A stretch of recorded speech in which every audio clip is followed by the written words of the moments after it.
He ordered. क्या बोल रहे हैं सर? आप कितना गलत बात बोल रहे हैं? कैसे बोल सकते हैं आप? The shooting of our students, sir.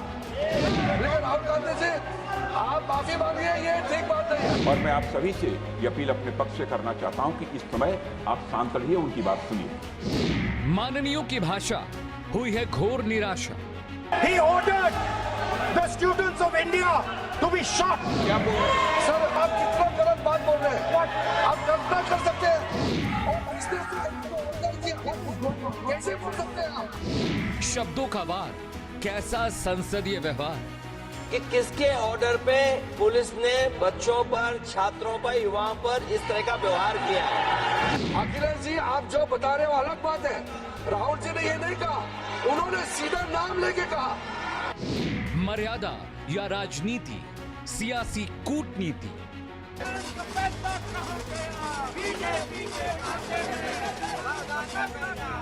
Sir, the Home Minister authorized the shooting of our students, sir. भाषा पर महासंग्राम क्या होगा अंजाम? He put pellets into the blood of our students. ये बहुत गलत बात बोला है राहुल गांधी जी ने। संसद में शब्द युद्ध। जी हां दर्शकों, आप देख रहे हैं देश का सवाल। देश की सबसे बड़ी पंचायत, लोकतंत्र का सबसे बड़ा मंदिर है, लेकिन आज बहस मुद्दों पर नहीं, एक शब्द पर आकर अटक गई। लोकसभा में राहुल गांधी के भाषण के दौरान कहे गए अशोभनीय शब्द ऐसा सियासी तूफान उठा गए कि सदन में जोरदार हंगामा मच गया।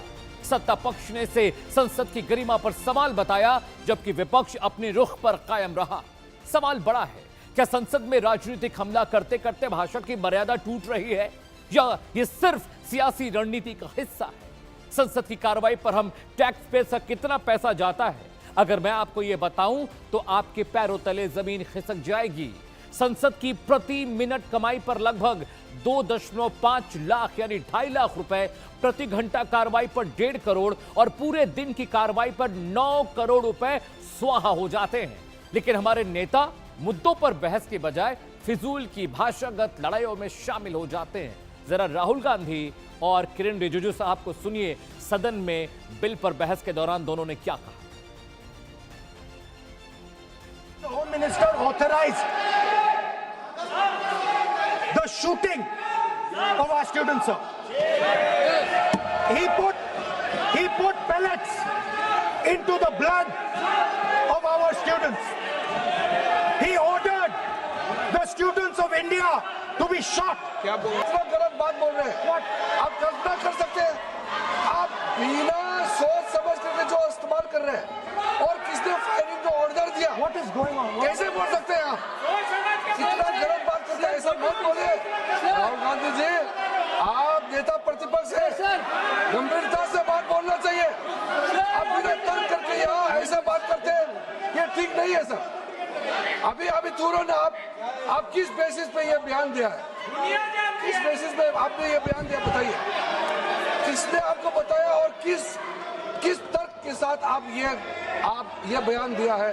ये बहुत गलत बात बोला है राहुल गांधी जी। आपने सुना किरण रिजिजू साहब को, राहुल गांधी को। अब जरा अखिलेश यादव को भी सुन लीजिए, उन्होंने सदन में क्या कहा और उनके सामने तेजस्वी सूर्या थे। अगर नेता प्रतिपक्ष ने कोई गंभीर आरोप लगाया सरकार पे, तो ये सरकार की जिम्मेदारी बनती है कि किसके ऑर्डर पे पुलिस ने बच्चों पर, छात्रों पर, युवाओं पर इस तरह का व्यवहार किया है। अखिलेश जी आज शिक्षा व्यवस्था के प्रति कितना चिंतित लग रहा था। अध्यक्ष जी, 1993 में भारतीय जनता पार्टी की सरकार जब थी और जब राजनाथ जी मुख्यमंत्री थे, then Rajnath ji had introduced an anti-copying law। नकल के विरोध में राजनाथ जी और भारतीय जनता पार्टी सरकार एक कानून पारित किए थे, और सपा ने क्या किया? नकल विरोधी कानून का विरोध सपा ने किया, और ऑफिशियली सपा ने चुनाव में लोगों के पास गए as a manifesto promise, election promise, कि आप हमें वोट दीजिए, सत्ता में ले आइए, हम इसको निकाल देंगे। और जब उनकी सरकार आई, वो ये एंटी कॉपिंग पेपर को उन्होंने निकाल दिया, उसको विरोध किया। You institutionalised malpractice. सियासी वार पलटवार संसद के भीतर चल रहा था तो संसद के बाहर भी। जरा पवन खेड़ा साहब को और पीयूष गोयल के सुनिए। इलाज हो ही नहीं सकता है। इतना बेबुनियाद और झूठा बयान विपक्ष के नेता फ्लोर ऑफ द हाउस में करें, जबकि कोई फायरिंग हुई नहीं है और उसके ऊपर ऐसा बेबुनियाद और झूठा आरोप लगाना सदन पे के अंदर, मैं इसकी घोर निंदा करता हूं। मैं समझता हूं राहुल गांधी जी के पास कुछ बोलने के लिए नहीं है। हमने देखा 1 घंटे से कोई विषय बिल के बारे में नहीं बोले। मुझे एक बात बताइए, अगर गृह मंत्री जिम्मेदार नहीं है अपने मंत्रालय चलाने में, तो क्या वो भी प्रॉक्सी हैं, कठपुतली हैं किसी की, कि पैलेट गन्स चल गई और गृह मंत्री को पता ही नहीं था? तो जिम्मेदारी तो गृह मंत्री की ही है। AK-47 चल रही है और गृह मंत्री के लिए आप कहेंगे कि नहीं वो जिम्मेदार नहीं है, तो क्या नागपुर से आदेश आते हैं? ये भी कमाल की बात कर रहे हैं। आपने देश के माननीयों को सुन लिया, आप देश का सवाल भी सुन लीजिए जिस पर हम चर्चा करेंगे। सवाल नंबर 1 आपकी स्क्रीन पर है।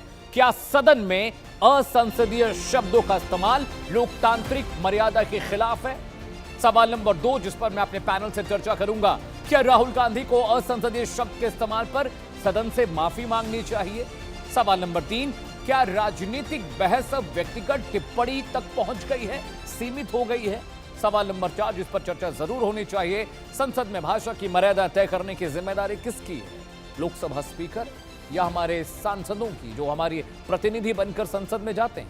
सवाल नंबर 5, क्या सत्ता और विपक्ष दोनों को अपनी राजनीतिक भाषा पर संयम, कंट्रोल रखना चाहिए? दर्शकों, अगले घंटे लगातार एक बड़ा पैनल मेरे साथ जुड़ रहा है। इस गंभीर विषय पर हम चर्चा करेंगे। लोकसभा से पेपर लीक बिल पास तो हो गया, राज्यसभा में जाना बाकी है, लेकिन लोकसभा में आज क्या कुछ हुआ, यह आपके लिए जानना समझना बहुत जरूरी है। लोकसभा में आज क्या कुछ हुआ, पूरी इंफॉर्मेशन लेकर आए हैं। संसदीय कार्रवाई की पूरी तस्वीर। इंफॉर्मेशन नंबर 1, पब्लिक एग्जामिनेशन संशोधन बिल 2026 सदन में चर्चा के लिए पहुंचा, उस पर चर्चा हुई, बहस हुई। जी हां। इन्फो नंबर 2, राहुल गांधी के भाषण के दौरान लोकसभा में जोरदार हंगामा हुआ।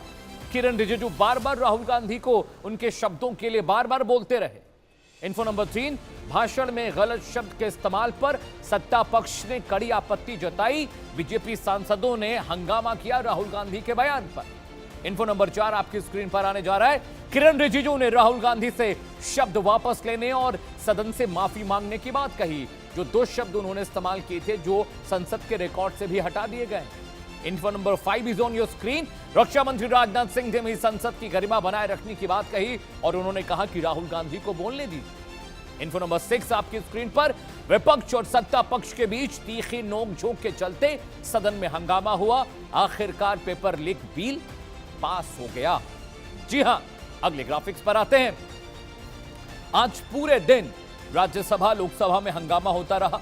संसद की कार्रवाई राज्यसभा की स्थगित हुई, उसके बाद लोकसभा की कार्रवाई हुई। राहुल गांधी साहब वहां बोलने के लिए खड़े हुए और जैसे ही वो बोलने के लिए पहुंचे, उनके मुखार बिंदु से कुछ ऐसे शब्द निकले जिस पर लोकसभा स्पीकर को आपत्ति थी। वो असंसदीय भाषा थी जिसकी वजह से थोड़ा बवाल हुआ। अगले ग्राफिक्स पर आते हैं। जी हां, संसद की घटनाओं के बारे में आपको बता देता हूं मैं।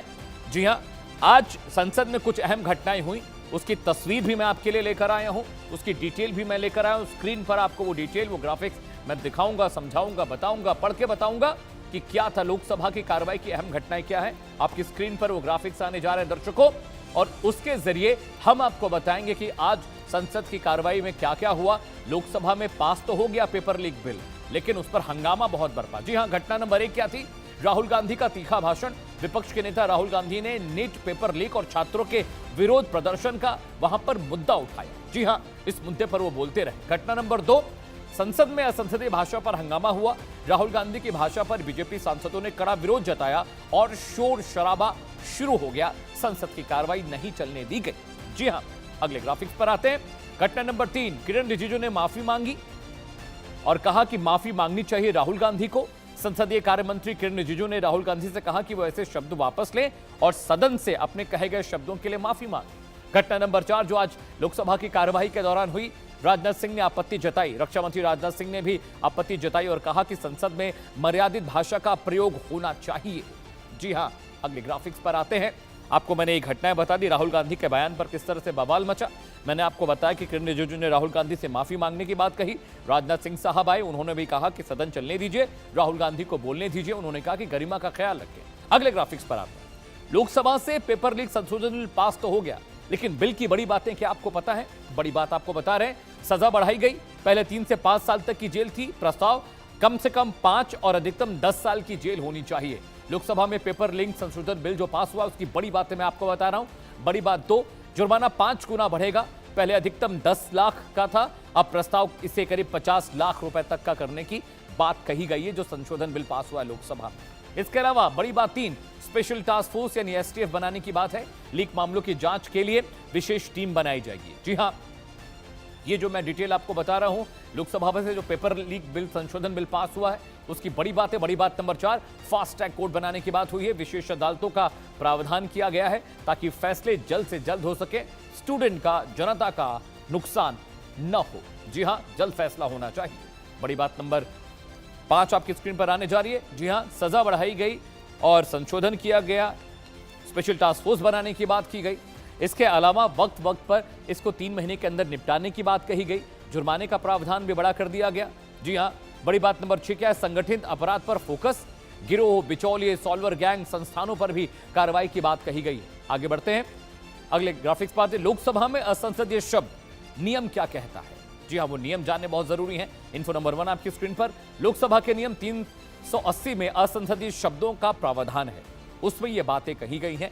उसमें जिक्र है लोकसभा के जो 380वां पैक्ट है उसमें। इन्फो नंबर 2, स्पीकर अशोभनीय भाषा सदन की कार्रवाई से हटाने का आदेश दे सकते हैं, जैसा कि आज कार्रवाई के दौरान राहुल गांधी के कहे गए शब्दों को रिकॉर्ड से हटा दिया गया। इन्फो नंबर 3, नियम 381 के मुताबिक कार्रवाई से हटाए गए शब्द या टिप्पणी को रिकॉर्ड में तारांकन के साथ दिखाया जाता है, इस पर स्टार लगा दिए जाते हैं वो शब्द जिसको लेकर लोकसभा स्पीकर आपत्ति जताते हैं। इन्फो नंबर 4 आपकी स्क्रीन पर आने जा रहा है। हटाए गए शब्द के नीचे एक्सपंज्ड एज ऑर्डर्ड बाय चेयर लिखा जाता है, यानी चेयरपर्सन के कहने पर उस शब्द को वहां से हटाया गया है। इन्फो नंबर 5, लोकसभा में असंसदीय शब्दों की कोई तय सूची नहीं होती है, लेकिन अगला जो कायदा है वो बताता है कि तय कैसे होता है। इन्फो नंबर 6 आपकी स्क्रीन पर, शब्द असंसदीय हैं या नहीं है, इसका फैसला स्पीकर करते हैं। स्पीकर की बुद्धि और विवेक पर निर्भर करता है। जी हां, अब एक बड़ा पैनल दर्शकों मेरे साथ जुड़ रहा है, उनसे मैं चर्चा करूंगा इस गंभीर विषय पर कि टैक्स पेयर्स के पैसे का ये बेजा इस्तेमाल कब तक होता रहेगा। जिस बिल पर चर्चा होनी थी, जिस बिल पर बात होनी थी, उस पर बात करने के लिए नेता तैयार नहीं है, व्यक्तिगत टिप्पणियां हो रही है। स्वागत कीजिए अतुल यादव साहब का, प्रवक्ता है समाजवादी पार्टी के। अतुल जी, बहुत बहुत स्वागत है। रामकुमार पाल आपको तस्वीरों में दिखाई दे रहे हैं, नेता हैं बीजेपी के, बहुत बहुत स्वागत है उनका भी। विपिन शर्मा आपको दिखाई दे रहे हैं तस्वीरों में, सीनियर जर्नलिस्ट, सर बहुत बहुत स्वागत है। इसके अलावा चंद्रमोहन शर्मा जी भी आपको तस्वीरों में दिख रहे हैं, कांग्रेस के वरिष्ठ नेता हैं, आपका भी बहुत बहुत स्वागत है। सबसे पहले चंद्रमोहन जी, मैं आपके पास आ रहा हूं। राहुल गांधी द्वारा कहे गए शब्दों को अशोभनीय, असंसदीय बीजेपी नेताओं ने, सांसदों ने कहा और लोकसभा स्पीकर ने भी इस पर आपत्ति जताई, उसको रिकॉर्ड से हटा दिया गया। पहली प्रतिक्रिया राहुल गांधी के इस बयान पर आपकी? देखिए, पहले तो राहुल गांधी जी के किसी भी बयान के अंदर, किसी भी चीज के अंदर कोई ऐसे अमर्यादित शब्द नहीं थे जिन अमर्यादित शब्द को कहकर भारतीय जनता पार्टी के नेताओं ने जिस तरह से सदन में नेता प्रतिपक्ष की बात को बोलने नहीं दिया गया और बीच बीच में इंटरप्ट किया, ये लोकतंत्र की उसी मर्यादा का चित्रण होता है जिसकी अक्सर बार बार बात देश के अंदर की जाती है और उसकी विपक्ष भी मुद्दा उठाता है। सदन किस लिए होती है? अगर सदन के अंदर टैक्स पेयर का पैसा खर्च होता है, देश की जनता का पैसा होता है, और जब मुद्दा आता है तो उसके ऊपर बोलने का अधिकार सबसे पहले जनता की आवाज के रूप के अंदर किसका होता है? वो विपक्ष के नेता का होता है। और ये भूमिका बखूबी के साथ भारतीय जनता पार्टी कई सालों तक निभाती रही है, हमसे ज्यादा साल निभाई है। और अगर विपक्ष के नेता कुछ मुद्दा उठा रहे हैं तो उसका जवाब देने के लिए, उससे जवाब को बचने के लिए, जिस मुद्दे के ऊपर उन्होंने गृह मंत्रालय को हस्तक्षेप किया और गृह मंत्री के ऊपर जो माननीय गृह मंत्री को आक्षेप किया, उसका जवाब देने के बजाय उसको रोक के बीच में इंटरप्ट कर देना, ये पूरी तरह से इस लोकतंत्र की तार को खराब करता है कि भारतीय जनता पार्टी अपनी ताकत के बल के ऊपर जीत के उस घमंड के कारण जो देश की जनता शायद उसको दे देती है, आज उसी जनता की दुश्मन बन के बैठी है। क्या कारण है कि देश के छोटे छोटे नौनहाल बच्चे जब अपनी बात लेके सड़कों पे आए और बात करने आए और उनके ऊपर आपने बैलेट गन के साथ फायरिंग करी, अब बिहार के अंदर आपने AK-47 से फायरिंग करी, और आज आप कहते हैं कि इस विषय की ऑर्डर कोई और देता है, तो फिर गृह मंत्रालय के अधीन दिल्ली पुलिस या गृह मंत्रालय के अंदर पूरे ऑल ओवर इंडिया की पुलिस नहीं है क्या? ये क्या कि आप देश के एक समझदार व्यक्ति को मूर्ख समझ रहे हैं? आपका इतना बड़ा आंदोलन चल गया, इसका मतलब आप इस आंदोलन के अंदर आप आंख बीच के बैठे हुए थे, देश के माननीय प्रधानमंत्री और गृह मंत्री, और उस आंदोलन को जो काउंटर कर रहे थे वो माननीय सुप्रीम कोर्ट जज कर रहे थे। कैसे वक्तव्य दे देते हैं? कौन सिखाता है इनको? अगर आपने सदन लगा और सदन के ऊपर आपको पता होना चाहिए, जब सदन उठेगा तो कई सच सामने आएंगे देश की जनता के लिए, जिसके लिए राहुल गांधी जी ने निरंतर उन आवाज को उठाया। छात्रों की गूंज के अंदर ये मुद्दा माने रखता है। आप उनको सदन में रोकने से बोल सकते हो, सड़कों पे बोलने से नहीं रोक सकते हो। आप उनको जनमानस तक उस आवाज जाने तक नहीं रोक सकते हो। आज पूछा जाएगा आपसे कि उस बच्ची, उस लड़की के प्राइवेट पार्ट्स के ऊपर चलाने वाला वो व्यक्ति, उस पर आपने क्या कार्रवाई करी? उस बच्ची के जिसके वस्त्र फाड़े गए उस पर आपने क्या कार्रवाई करी? जिस बैलेट बॉक्स में जिस बच्चे को आपको दिखाया और बच्चों पे लगी उस पर आपने क्या कार्रवाई करी? अभी जो निरंतर बच्चे उठाए जा रहे हैं, हर जगह की न्यूज आ रही है सोशल मीडिया के ऊपर कि कोई भी चंद्रमोहन शर्मा जी, मैं आपको रोक रहा हूं। राहुल गांधी संबोधित करें जरा, उनके पास हम चल रहे हैं, उसके बाद मैं डिबेट पर वापस लौट रहा हूं, बस कुछ मिनटों के लिए रुकिए। Given an assurance that if I apologize, then I will be allowed to continue to speak. See, the first thing is I will never ever apologize to the BJP, RSS or any other person associated with them. This is something that has to be understood. And second thing is, it is my right as leader of opposition to raise issues that are important for this country. To me, the most important issue today, by far, is the following. This issue, where our students, people who are open-minded, ask questions, were brutalized on the streets of Delhi. They were shot with pellet guns.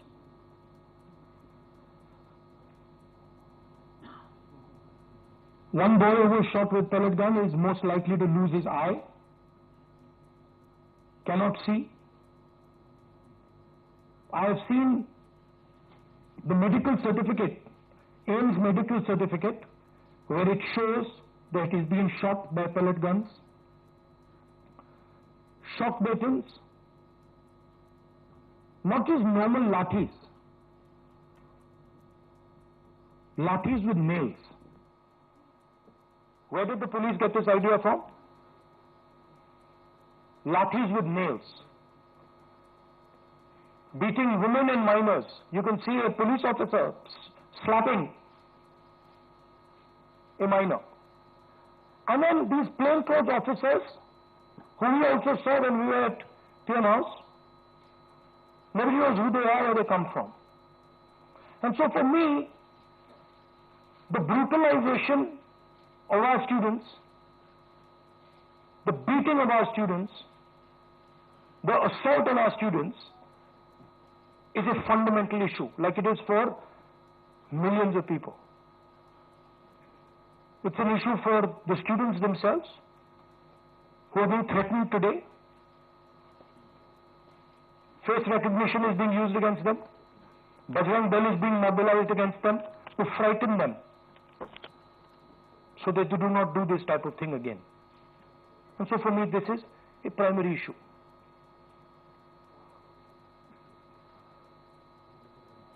Now, here's the question. This gentleman over here, as I understand it, is the Home Minister of India. And any action that is taken by police forces or forces associated with the Home Ministry requires his order. When we were at Parliament House, I saw with my own eyes Amit Shah calling the police officers, Home Minister G on the phone. I saw it with my own eyes. I saw Jitendra Singh, the minister, getting call after call from Mr. Amit Shah. So he was pretty clear, he was aware of what was going on the street. Now, there are two possibilities. तो राहुल गांधी ने लोकसभा में जो बातें कही थी अपने संबोधन के दौरान, वही बात वो यहां भी कह रहे हैं। उन बच्चों की तस्वीरें भी वो दिखा रहे हैं जिनको चोट लगी थी जंतर मंतर पर प्रदर्शन के दौरान। एक बड़ा पैनल मेरे साथ जुड़ा हुआ है। अतुल यादव हैं, प्रवक्ता हैं समाजवादी पार्टी के, रामकुमार पाल हैं, बीजेपी नेता हैं, विपिन शर्मा सीनियर जर्नलिस्ट है, चंद्रमोहन शर्मा जी को आपने सुन लिया, वो कांग्रेस के नेता हैं। मैं रामकुमार पाल आपके पास आ रहा हूं।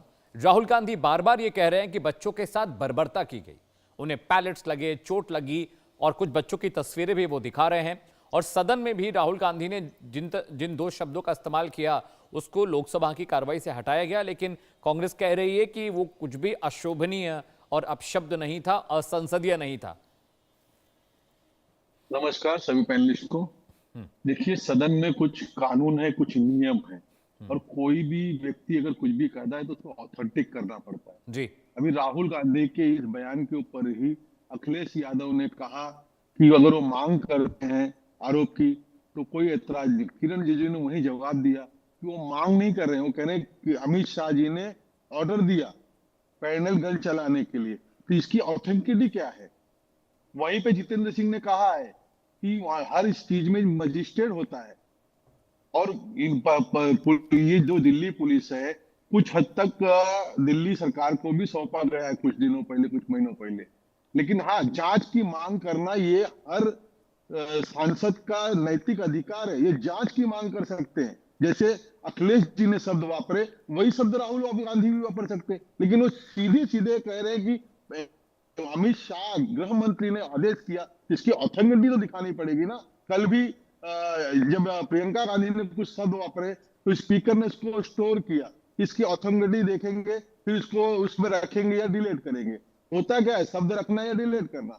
लेकिन हर बार, जैसे नरवणे के समय नरवणे ने काफी दिनों बाद कहा कि मेरी बुक छपी नहीं है, तो इसी सब बातें करना, करिए कुछ भी बात करिए, उसको ऑथेंटिक करिए ना, उसके सही मायने बताइए। अभी पुलिस कहती है कि कील लगे खिले नहीं, वहां पे डंडे नहीं थे, पुलिस कहती है कि पैलेट गन नहीं चला, तो आखिर ये इसको ऑथेंटिक कौन करेगा, कौन सी संस्था करेगी।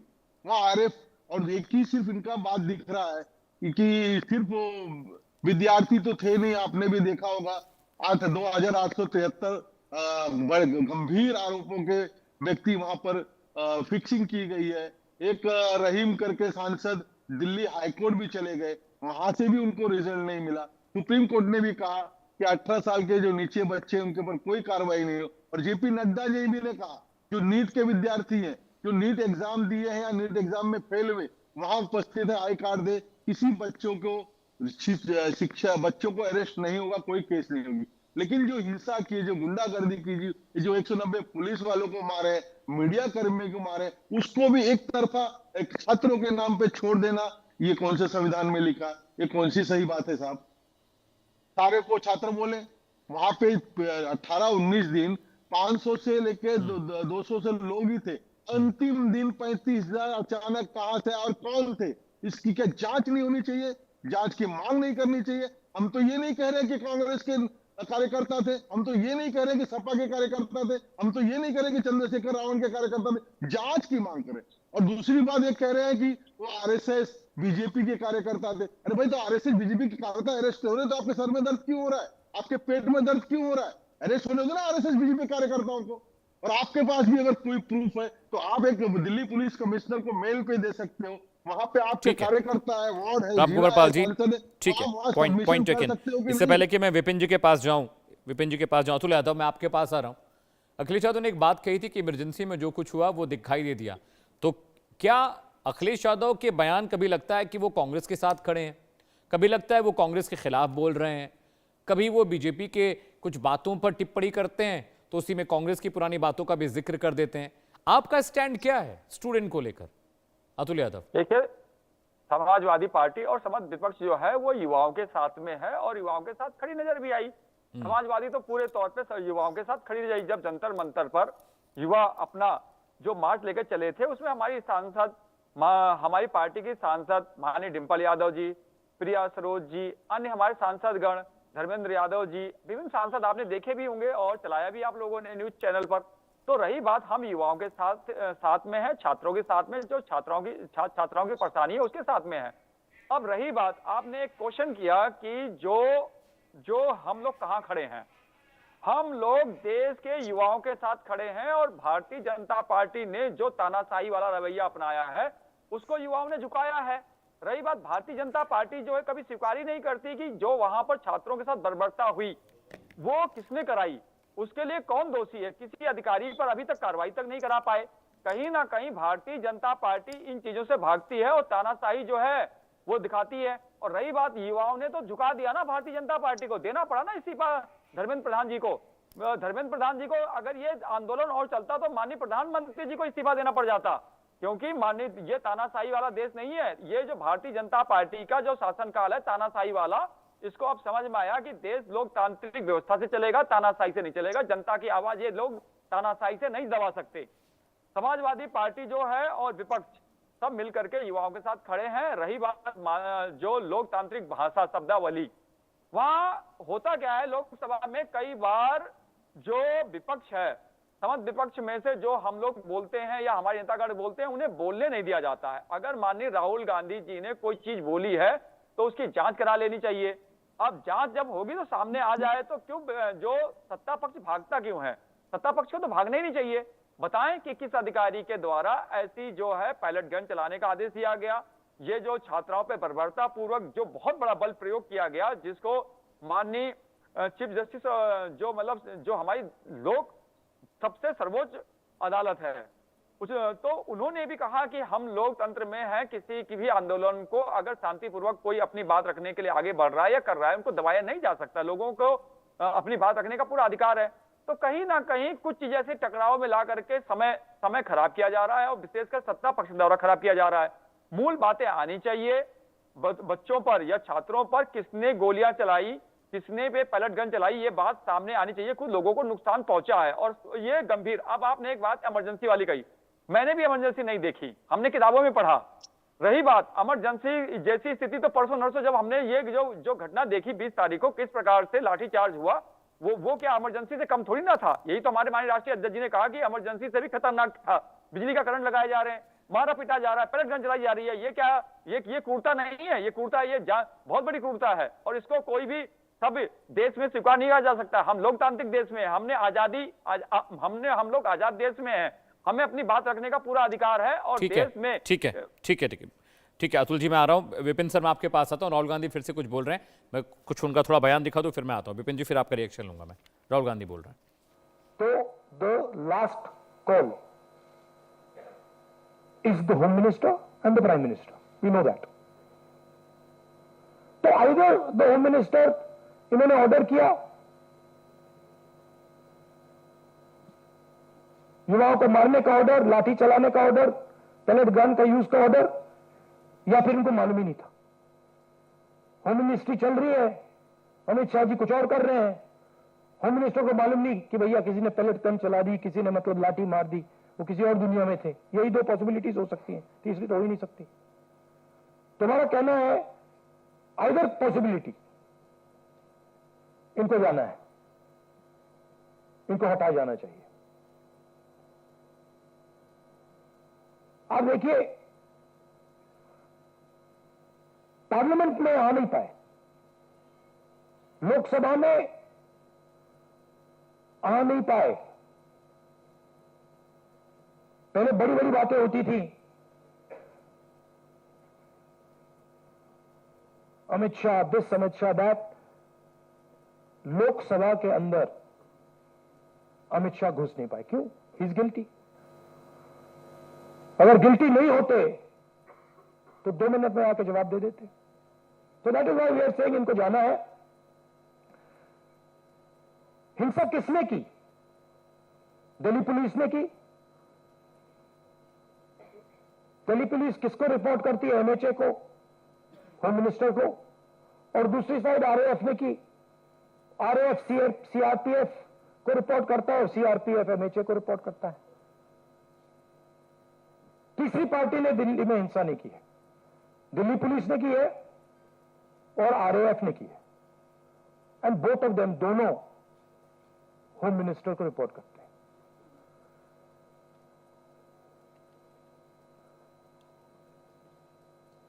पच्चीस तारीख को मैंने ये चिट्ठी लिखी, होम मिनिस्टर को लिखी, 2 सवाल पूछे।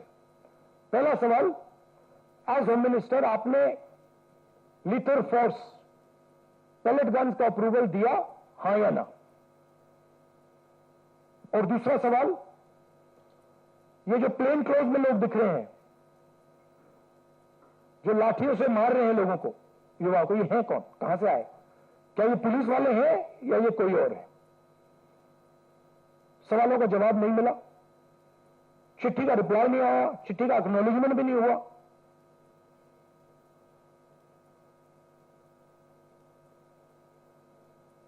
तो हमारा कहना है कि स्टूडेंट्स को जस्टिस तो मिलेगी, आज नहीं तो कल। सरकार को हमारी एडवाइस है कि आप अमित शाह जी को हटा दीजिए और एक SC monitored independent high part committee से प्रोब कराइए, जो जांच करे किसने ऑर्डर दिया, कैसे हुआ, पेलेट गन का यूज हमारे ही बच्चों पर, पेलेट गन का यूज किसने ऑथराइज किया और क्यों। आपके और कोई सवाल हो आप पूछिए। पीटीआई से आसिम।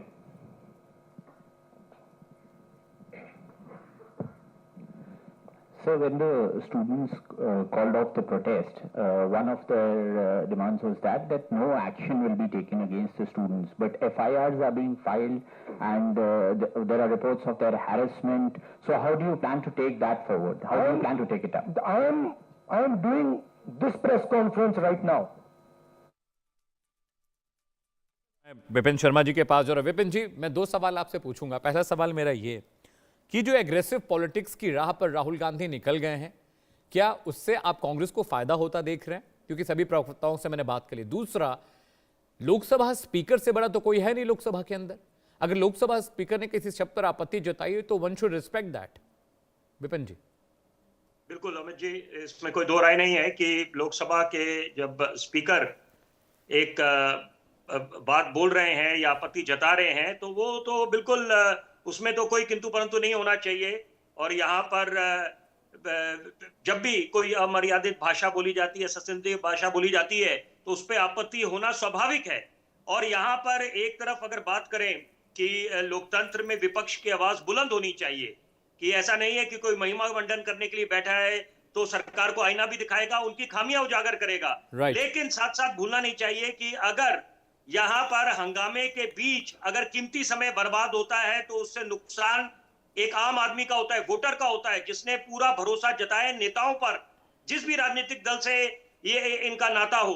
तो यहाँ पर मुद्दा था कि आप पेपर लीक्स पे बात करें, नए रिफॉर्म्स पे बात करें, एंटी पेपर लीक जो नया बिल पेश करना था, तो उसके विपरीत अगर आप दूसरे मुद्दे ले आए तो, और यहाँ पर देखिए एक टाइम बाउंड प्रोसेस होता है कि आपको समय सीमा का भी पालन करना है, क्योंकि वक्त काफी कीमती है। और यहाँ पर अगर उसके पहले एडजर्नमेंट्स हो जाएं और स्पीकर भी मजबूरन, वो ऐसा तो है नहीं कि अगर कार्रवाई को स्थगित कर रहे हैं तो वो अपनी उनकी मर्जी है, उसके पीछे भी कारण होता है, पुख्ता कारण। यहाँ पर जरूरी बात है, 2 पहलू मैं बड़े जरूरी बोलना चाहता हूं। जहां तक बर्बरता की बात है, जो विपक्ष बोल रहे हैं और बाकी जो साफ दिख रहे हैं, वो बात अपनी जगह बिल्कुल जायज है, दुरुस्त है, कार्रवाई होनी चाहिए, सवाल पूछने चाहिए। लेकिन क्या ये एक आम आदमी विपक्ष से ये भी नहीं पूछेगा कि आप बताएं कि आपके कौन से नेता ने उस बात का विरोध करा, कड़े शब्दों में विरोध करा, जो प्रधानमंत्री के लिए एक तरफ हम संविधान के सम्मान की बात करते हैं, निश्चित बात है संविधान से ही देश चलेगा, सर्वोपरि मानते हैं हम उसको। तो जो प्रधानमंत्री का जो पद है वो एक संवैधानिक पद है, यहां पर जनता ने उनको चुना है, जनता जनार्दन ने उनको अपना बेशकीमती वोट दिया है। जो प्रधानमंत्री के लिए आप कैसे बोल सकते हैं कि यहां पर तानाशाही है? जनाब, हर किसी को छूट मिली हुई है। यहां पर तो एक फ्री फॉर ऑल था। जंतर मंतर पे जिस तरह से, क्या ये वाकई में नीट के छात्र थे? ये सवाल बनता है, जायज सवाल है कि कोई भी आदमी आज असमंजस में है, सोच में पड़ा हुआ है कि यहां पर जंतर मंतर में कितने प्रतिशत सही मायने में जेन्युइन नीट एस्पिरेंट्स थे।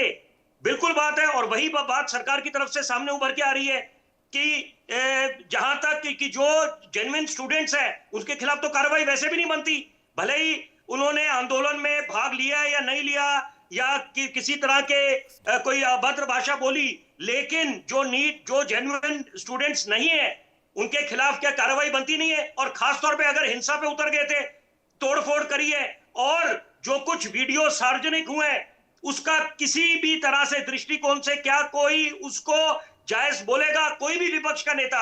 ये मेरा एक बड़ा सरल सा सवाल है। दूसरी बात है कि जो आप पैलेट गन्स की बात कर रहे हैं, जांच होनी चाहिए, निश्चित बात है कि आप एक तरफ बात करते हैं कि देश का भविष्य हमारे युवाओं के कंधों पे टिका है और राष्ट्र निर्माण करना है तो युवाओं को सशक्त करना पड़ेगा, उनकी आवाज को सुनना पड़ेगा, आप नजरअंदाज नहीं कर सकते।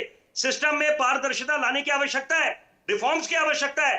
तो साथ साथ काउंटर क्वेश्चन ये बनेगा कि लोकतंत्र का जो मंदिर है संसद, अगर वहां पर सार्थक चर्चा नहीं होगी, शोरगुल मचा रहेगा, हंगामा मचा रहेगा, स्थगित कर देनी पड़ेगी संसद की कार्रवाई, तो वैसे तो आप जनता के पास क्या संदेश लेके जाएंगे? तो यहां पर मुझे लगता है ताली कभी एक हाथ से नहीं बजती है, सबकी जिम्मेदारी बनती है, सरकार की, उनके नुमाइंदों की और साथ साथ विपक्ष की, कि आप सार्थक चर्चा बने।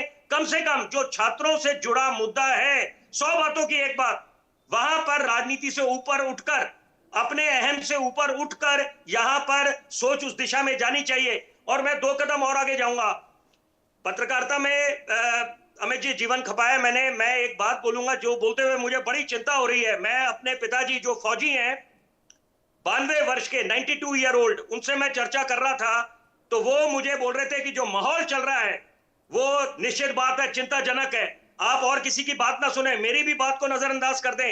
एक 92 वर्ष जिस व्यक्ति ने 9 दशक देखे, वो अगर ये बोल रहे चिंता, कहने की कुछ समाज में बांटने का काम चल रहा है कि आपस में लड़ा दो एक दूसरे को, इसका जिम्मेदार कौन है? क्या विदेशी ताकतें, विदेशी मीडिया है, डीप स्टेट है? ये ध्यान उस दिशा में जाना चाहिए, अभी नहीं तो कभी नहीं। सब लोग देश प्रेमी हैं, हम ये किसी को सर्टिफिकेट नहीं मान सकते कि आप कम देश प्रेमी है। मेरे कांग्रेस के मित्र साथ बैठे हैं, मैं इनका बड़ा आदर करता हूं। कांग्रेस के भी बड़े महानुभाव रहे हैं जिन्होंने जीवन खपाया है अपना, देश में बड़ा अहम योगदान दिया है कांग्रेस के नेताओं ने। मैं हर एक मंच पे शीला दीक्षित जी का जिक्र करता हूं।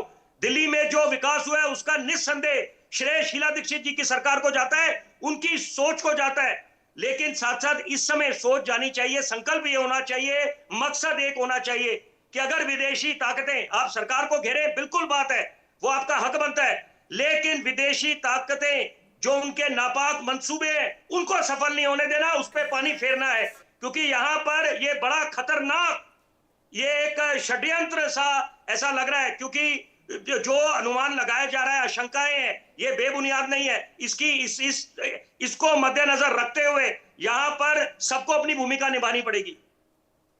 ऑलराइट, मैं चंद्रमोहन जी के पास जाऊँ। चंद्रमोहन जी, राहुल गांधी साहब अभी प्रेस कॉन्फ्रेंस कर रहे थे, उन्होंने वो तस्वीरें दिखाई जिनमें बच्चों को चोटें आई हैं, लेकिन जब उपद्रव होगा, जब रकस मचेगा, सरकार की भूमिका भी बहुत ज़रूरी है इसको कंट्रोल करना, और विपक्ष भी। लेकिन जब आज बिल पर चर्चा के लिए सरकार ने सदन में जब वो आर रखा गया था चर्चा के लिए, तो ऐसा लगा नहीं कि राहुल गांधी बिल पर चर्चा करना चाहते हैं।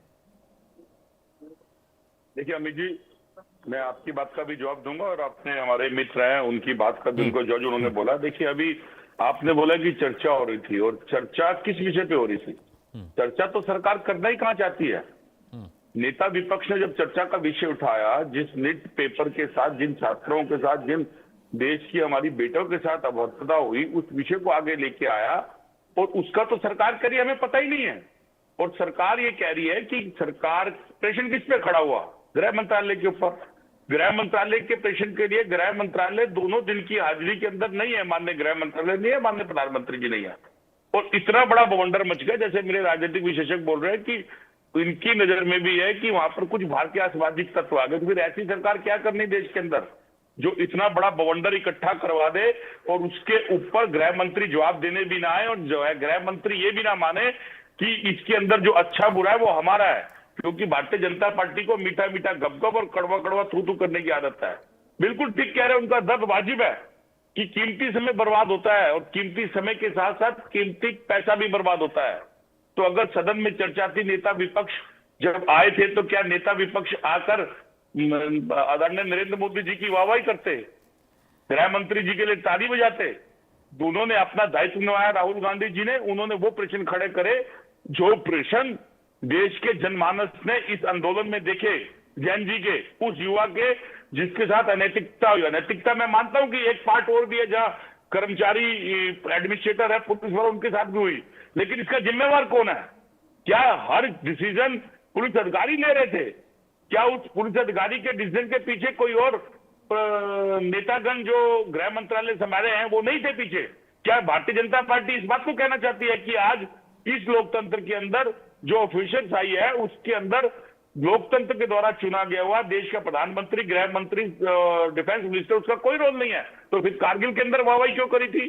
फिर ये क्यों कहा था कि देश के प्रधानमंत्री के द्वारा किया गया है? और फिर और कोई कार्य होता तो फिर उसके अंदर देश के प्रधानमंत्री के मुंह में मीठा रोटी क्यों खिलाया जाता है? अगर देश के अंदर जो आंदोलन होता है उस आंदोलन के अंदर कोई विषय पैदा होता है तो उसकी हार और उसकी जीत का जिम्मेवारी सरकार पे पहले आती है और विपक्ष उस मुद्दे को उठाता है, जनता के सामने रखता है, क्योंकि वो जनता का दर्द होता है, जिस बात को राहुल गांधी जी बार बार बोल रहे हैं। उस दर्द में छात्र भी हैं, छात्रा भी हैं। छात्राओं के सिर के ऊपर डंडा मारना लोकतंत्र सिखाता है, छात्रों के कपड़े फाड़ देना लोकतंत्र सिखाता है, छात्र के प्राइवेट पार्ट्स के ऊपर डंडा डालना लोकतंत्र सिखाता है। और उस अमर्यादित चीजों के ऊपर अगर दोनों वर्ग आपस में भिड़े और उसके अंदर असामाजिकता हुई किसी कारण से, तो क्या उसकी जांच नहीं होनी जवाब चाहिए? ले लेते उसके हैं लिए को जवाब नहीं देना चाहिए? और अगर राहुल गांधी जी ने प्रश्न उठाया था तो सदन में इस पे चर्चा के बीच में इंटरप्ट ना करा जाता तो मुद्दे के साथ साथ वो मुद्दा सामने आता जो कांग्रेस और राहुल गांधी जी ला के आना चाहते हैं, लेकिन भारतीय जनता पार्टी रामकुमार पाल जी जवाब दीजिए फटाफट, मेरे पास समय नहीं है, मुझे अतुल जी के पास भी जाना और विपिन जी के पास जाना। जी जी जी जी देखिए, ये सदन में कठोर कानून बनाने के लिए कार्य चल रहा था, ये उपद्रवियों के ऊपर नहीं था। उसके बाद जो पहले दौर में राहुल जी ने कहा कि अमित शाह ने आदेश दिया पैटर्न गन चलाने का, वो चलाने का, और दूसरे दोनों दौर में उन्होंने सलाह क्या अमित शाह जी ने दिया था आदेश? उन्होंने आदेश दिया था ऐसा बच्चों पर पैलेट गन चलाने के लिए? कहा गया है, बिल्कुल आदेश नहीं दिया गया है। सदन में कहा गया है जितेंद्र कुमार कोई उपद्रव होता उसके अंदर इंटरफेयर नहीं करता, आप ये कहना चाह रहे हैं? समय कमा चंद्रमोहन जी, नहीं, आप ये कहना चाह रहे हैं कि गृह मंत्रालय देश के अंदर ऐसे आंदोलन और उपद्रव होते हैं उसमें इंटरफेयर नहीं करता तो वो अपना रोल नहीं अदा करता? आप अपने गृह मंत्रालय को खुद ही घेर रहे हैं। अरे सुनिए साहब, आप तो निष्पक्ष क्यों कर रहे हैं?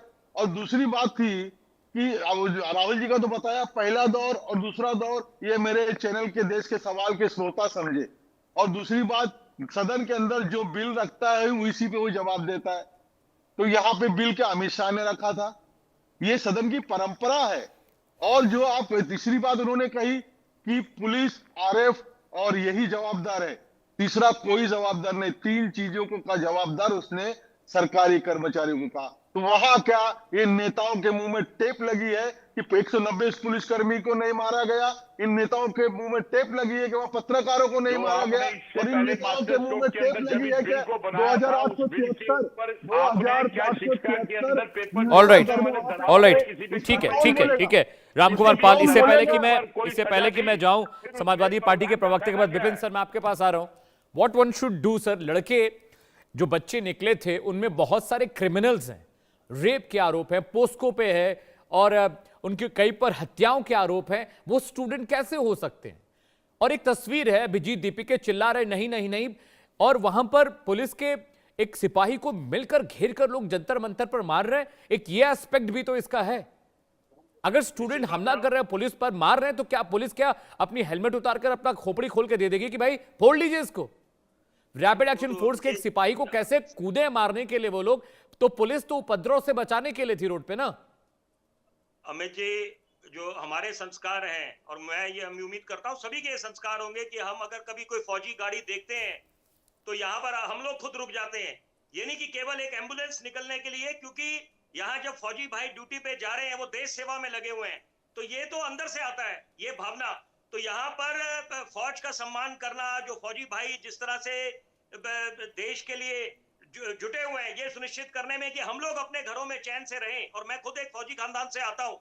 यहाँ पर देखिए दो पहलू हैं इसमें, कि एक जो जेन्युइन स्टूडेंट जो मैं बात कर रहा था, वहां वो निश्चित बात है कोई कार्रवाई नहीं बनती, वो अपने आई कार्ड दिखाएं, और वहां पर और वही सरकार ने बिल्कुल आश्वस्त करा हुआ है। लेकिन साथ साथ जो जिनके खिलाफ पहले से ही गंभीर आरोप लगे हुए हैं, और वो या तो वो जेल की सजा काट के आए हुए हैं या अपराधी हैं, तो वो कैसे कोई उसको जायज ठहरा दे सकता है? वो तो उसमें तो कोई भी इसमें कोई हाँ में हाँ नहीं मिलाएगा। वो तो बोलेंगे कि कार्रवाई करो। यहाँ पर बिल्कुल दूध का दूध पानी का पानी हो जाएगा जब किसी का आपराधिक रिकॉर्ड साझा हो रहा है। लेकिन इसमें मैं 2 कदम आगे ये जरूर चलूंगा कि पारदर्शिता होनी चाहिए, ताकि विपक्ष को भी, मुझे समय दीजिएगा, को भी एक मिनट अतुल भाई 1 मिनट, सीजेपी के जो प्रवक्ता हैं, उनकी टीम मेंबर्स, वो भी आश्वस्त हो जाए कि सरकार जो कार्रवाई कर रही है कोई वेंडेटा के तहत नहीं कर रही।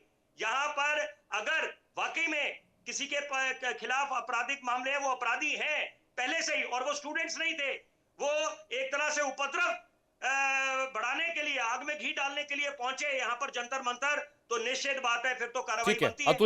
अतुल जी जवाब दीजिए। अतुल यादव। विपिन शर्मा जी बार बार वहां के ना कह रहे कि वहां सब अराजक तत्व थे, और सिर्फ नीट मैंने ऐसा नहीं बोला, मैंने अतुल जी लेकिन मैंने ऐसा नहीं बोला। मैंने बोला जो स्टूडेंट्स हैं वो स्टूडेंट्स थे, लेकिन कुछ तो आप भी मानेंगे। सुन लीजिए, मैंने ऐसा नहीं बोला। आप डोंट, आप मेरे वर्ड्स ठीक है विपिन शर्मा जी। अतुल जी, जो क्रिमिनल आए थे बच्चों के साथ, वो क्रिमिनल कहां से आ गए थे? वो तो स्टूडेंट नहीं थे ना, उससे तो आप ना नहीं कह सकते। अमित जी सुन लीजिए, दरअसल एक प्रॉब्लम क्या रहती है मीडिया के साथ में, विपिन जी, देश में जो सरकार से प्रश्न पूछने से डरता है। अब ये नहीं पूछा जाएगा कि वहां पर जो नहीं सर, अतुल यादव, मैं डरता नहीं हूं किसी से, ना मेरा संस्थान किसी से डरता है। अगर मैं डरता तो समाजवादी पार्टी के प्रवक्ता को पैनल पे नहीं बुलाता। चंद्रमोहन जी इतने वरिष्ठ नेता है, सालों से डिबेट कर रहा हूं उनके साथ, मैं उनको नहीं बुलाता डिबेट में। अपने सबका पक्ष रखना है, इसलिए डिबेट के लिए बुलाया है। मेरा सवाल था, जो क्रिमिनल, जो रेपिस्ट आए थे, वो स्टूडेंट नहीं थे ना, उसका जवाब दीजिए मुझे। पहले जवाब सुनिए। जब वहां पर इतने लंबे समय से आंदोलन चल रहा था, तो एलाइव इंटेलिजेंस किसके पास है? दिल्ली पुलिस किसके पास है? माननीय गृह मंत्रालय के पास में है ना, जो देश के गृह मंत्री हैं, सीधे सीधे उनके पास में है। वहां पर वीडियो फुटेज भी थे, जो पुलिस लगी हुई थी वो भी कैमरे से ना रिकॉर्ड कर रही थी। हर चीज रिकॉर्ड करते हैं। हम भी कोई धरना प्रदर्शन करते हैं तो वहां पे आजकल क्या होगा, अगर कोई वीडियो नहीं है तो कैमरे से रिकॉर्ड किया जाता, सारी घटनाक्रम रिकॉर्ड किया जाता, वहां कौन है, कैसे लोग आए हुए हैं, ये जिम्मेदारी सरकार की थी। व्यवस्था बनाना सरकार की जिम्मेदारी थी। वहां पर लोगों के बीच में संयम बनाना सरकार की जिम्मेदारी थी। मेरे घर के बाहर 500 लोग जमा हो जाएं तो पुलिस को सपना आ रहा है कि 500 लोग अमित सिंह के घर के बाहर जमा हो रहे हैं, और उनका प्रोफाइल पुलिस को अपने आप पता चल जाएगा। हजारों लोग सड़कों पर उतरे हुए हैं, कैसे पुलिस को, एलआईयू को कैसे पता होगा वो क्रिमिनल है? जब वीडियो बना, वीडियो बनने के बाद जब इन्वेस्टिगेशन हुआ तब पता चला। हजारों लोग सड़कों पर, ऐसे तो बहुत सारे लोग घूम रहे जिन पर मुकदमे चल रहे हैं, ऐसे तो बहुत सारे लोग सड़कों पर जिन पर मुकदमे चल रहे हैं, वो अचानक धरने में शामिल हो जाए तो इसमें पुलिस को कैसे पता चलेगा? लेकिन हम और आप सड़कों पर चल रहे हैं, हमारे बगल से 100 क्रिमिनल गुजरते होंगे, हमें थोड़ी पहचान है उनकी। ना नहीं, आपकी नजर में ना तो एलआईयू का फेलियर है, ना इंटेलिजेंस का फेलियर है, ना सरकार का फेलियर है, विपक्ष का फेलियर है ना। मैं उसी पे आ रहा हूँ। क्या बात कर दी आप लोगों ने? ना तो सरकार का कोई फेलियर ही बता पा रहे हो। सरकार का फेलियर है कि नहीं है? प्रॉब्लम क्या है? ना तो एलआईयू को दोषी बता पा रहे हो, ना इंटेलिजेंस को दोषी बता पा रहे हो। आप तमाम नो टाइम। बहुत शुक्रिया अतुल जी, राम कुमार पाल बहुत शुक्रिया, विपिन शर्मा जी बहुत शुक्रिया, चंद्रमोहन शर्मा जी कांग्रेस के वरिष्ठ नेता थे, उनका भी बहुत शुक्रिया। देश के सवाल में दर्शकों आज के लिए इतना ही। रुक रहे हैं छोटे से ब्रेक के लिए, लेकिन ब्रेक के बाद भी खबरों का सिलसिला लगातार जारी है।